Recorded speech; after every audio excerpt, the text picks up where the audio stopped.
అత్తయ్య గారు చూస్తే చాలా కోపడతారు.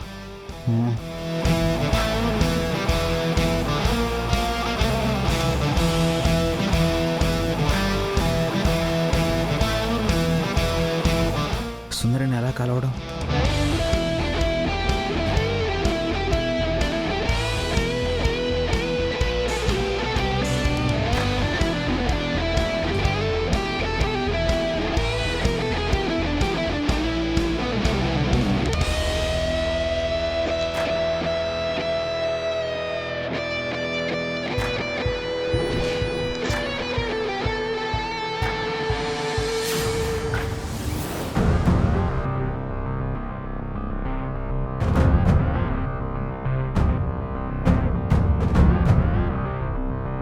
బాలగారు, ఎందుకు వచ్చారు మీరు?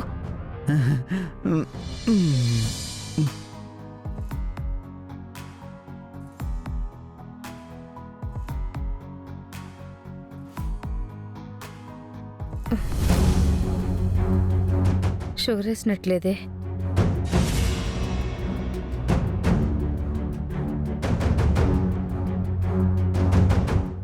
వదలండి బాలగారు, మీరెందుకు వచ్చారు ఇక్కడికి? దయచేసి ఇక్కడి నుంచి వెళ్ళండి. ఎందుకు సుందరి? నేను చూడాలనిపించి వచ్చాను.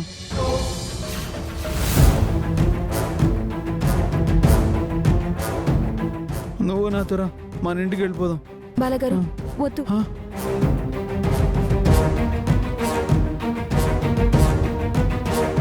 దయచేసి మీరు ఇక్కడి నుంచి వెళ్ళండి.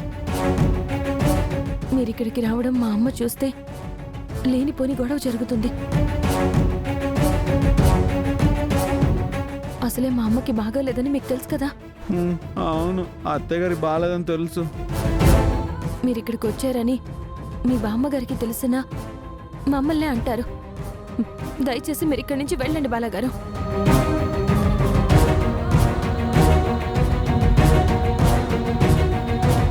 సుందరి, రాత్రి నువ్వు నన్ను చూడాలని మా ఇంటికి వచ్చావు కదా.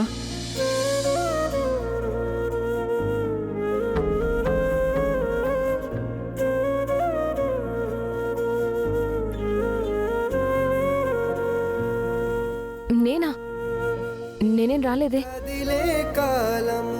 నాకు తెలుస్తుందరి, నువ్వు వచ్చావని నా మనసు చెప్పింది.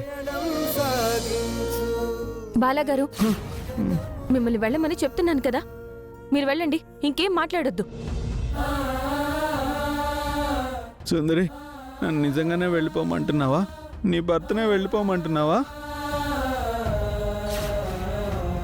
వెళ్ళమంటున్నాను కదా, దయచేసి వెళ్ళండి. సరే అయితే నేను వెళ్ళిపోతానులే. కానీ నువ్వు నా కోసం తిరిగి మా ఇంటికి వస్తావని నాకు నమ్మకం ఉంది. నువ్వు వస్తావు.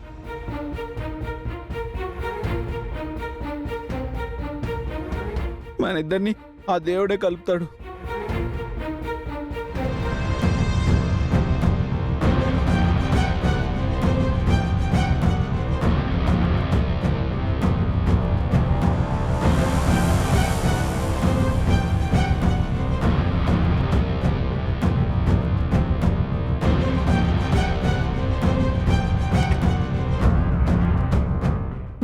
మీరు ముందు వెళ్ళండి.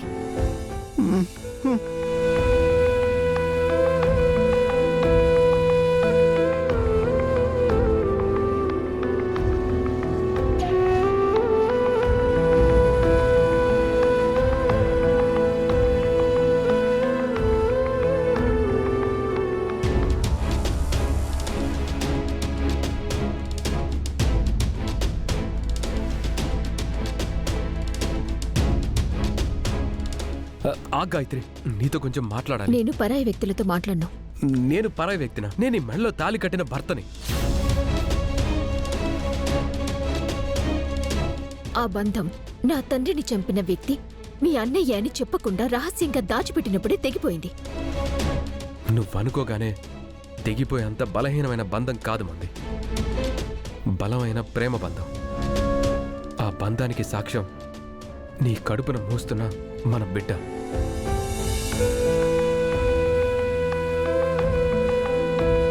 అవునా? అంటే నా కడుపులో మీ బిడ్డని మోస్తున్నాను కాబట్టి ఆ బంధం మనల్ని విడతీయకుండా ఉంచుతుంది అని నీ నమ్మకం, అంతేనా?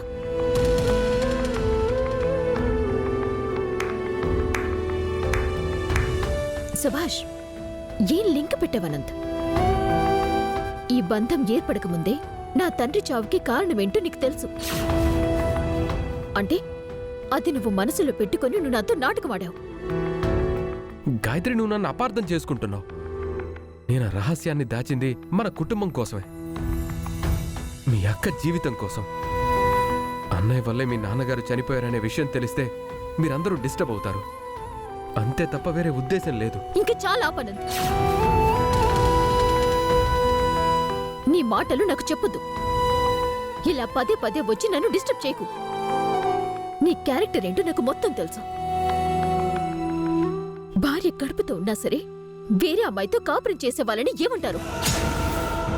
అయ్యో గాయత్రి, నాకు స్వాతికి ఎటువంటి సంబంధం లేదు. ఉంది, ముమ్మాటికి ఉంది. ఆ విషయం నాకు తెలుసనంత్. చేసిన తప్పుని కప్పిపుచ్చుకోవడంలో నీ తర్వాత ఎవరైనా. అయినా నీతో మాట్లాడటం అనవసరం. ఇప్పుడు నీకు నాకు ఎటువంటి బంధం లేదు, ఎటువంటి బంధుత్వం లేదు. దయచేసి నన్ను వదిలేసేయ్.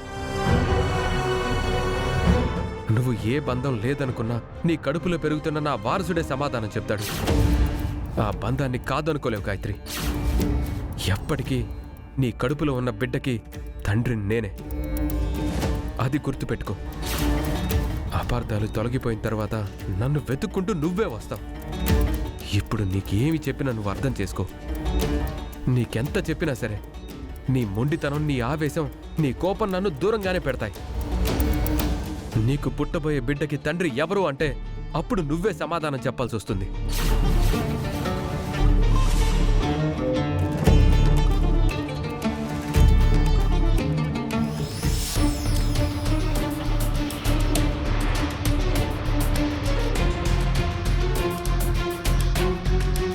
నా కడుపులో ఉన్న బిడ్డను అడ్డు పెట్టుకుని నువ్వు నాకు దగ్గరవ్వాలని అనుకుంటున్నావు కదా?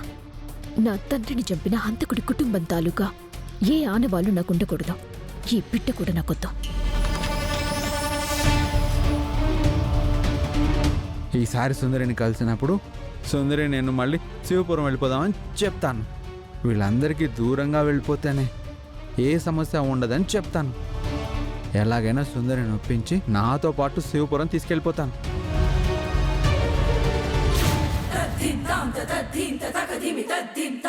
అన్నా, కేఎల్ హాస్పిటల్కి వస్తావా? అదేంటి గాయత్రి ఒకతే వెళ్తుందేంటి?